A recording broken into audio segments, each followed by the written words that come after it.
តោះបងឥឡូវខ្ញុំសូមចែកម្លែកនៅលំហាត់មួយដែលគេអាសាបង្ហោះនៅតាម social media រីកទស្សនាជាមួយខ្ញុំទាំងអស់គ្នាទេអញ្ចឹងមានអមេរិកាមួយមានអមេរិកាដែលជាប់ដែលរឹសនេះតំឡងចែកជាមួយនឹង CDX គុណជាមួយ CDX ដែលអញ្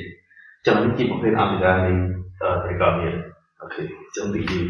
ទស្សនាទាំងអស់គ្នាអញ្ចឹងជាដំបូងគឺខ្ញុំបញ្ចូល radical ទៅលើទីបាយគ្នាអញ្ចឹងមានន័យថាគឺជាតំឡងនេះអីមានតំឡងអីចែកជាមួយនឹងនេះមួយពាក់ឬមកពាក់ឬក្រេចឹងមានន័យថានេះទៅជាសនីក្រេអីគុណជាមួយនឹងកុសក្រេអីតមកយើងសេដេអីទៅហើយបន្ទាប់មកទៀតយើងបញ្ចូល radical ទៅបាយមួយពីយើងមកចូល radical មានន័យថាគឺជាតំឡងអី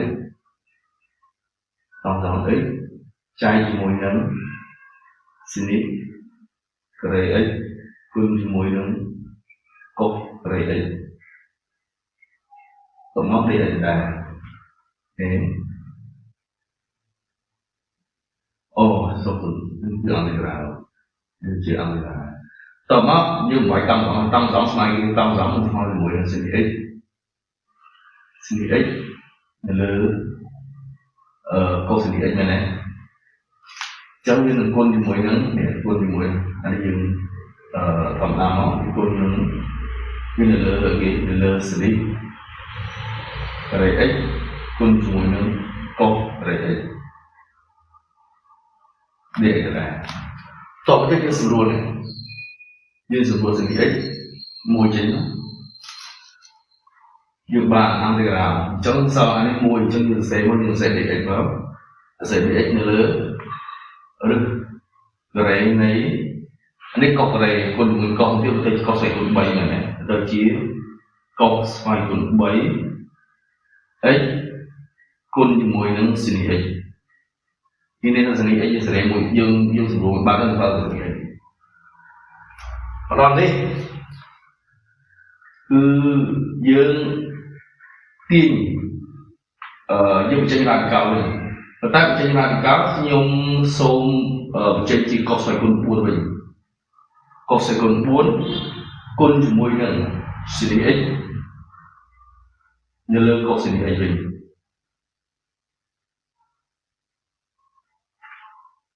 នេះដែរដូចយ៉ាងចង់ន័យថា cos ស្វ័យគុណ4យើងបញ្ចេញមកទៅជាdx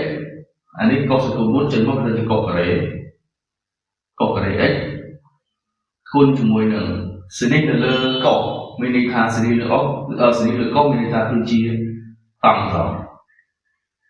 មានន័យថាជាតំសងនៃ x តោះមកទៀតវាស្មើនេះអានេះយើងបាយចេះមួយទៅលើ cos sin x cos sinក្រេ x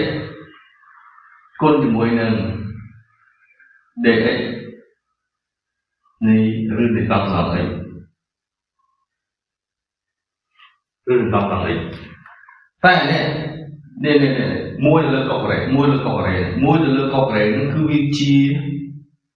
d អ្វីនៃតំសងគឺជា d អ្វីនៃតំសងចឹងទី dx អានេះមានន័យថាឬតំសងដែរតមកស្មើអូខេអានេះខ្ញុំសូមគុណអង្គទាំងអង្គលើ2មានថា2មានថាតំសង x តំសង x តំសងព្រីប x ចុះទៅគុណ d គុណ dx ខ្ញុំអត់ទាន់បាយវាទេអានេះទៅលើរឹសនៃតំសង x អា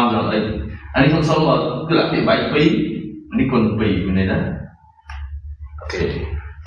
មកទៀតវាស្មើជាមួយនឹងអានេះខ្ញុំសរសេរ2បង្ហាញចំមកវាទៅជា2អង្គនៃអានៃតំសង x dx នៅលើ2ដងនៃតំសង x តែនេះមានរូបមួយគឺអង្គនៃនៃអុយនៅលើ2ឬអុយ d អុយគឺស្មើជាមួយនឹង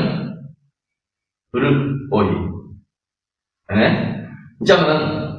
ពីរដងមានសេមួយមកស្មើជាមួយនឹងអុយរបស់យើងគឺតង់ដល់ហ្នឹងគឺជារឹតនៃតង់ដល់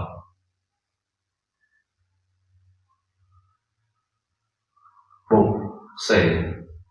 ចុងក្រោយយើងបាន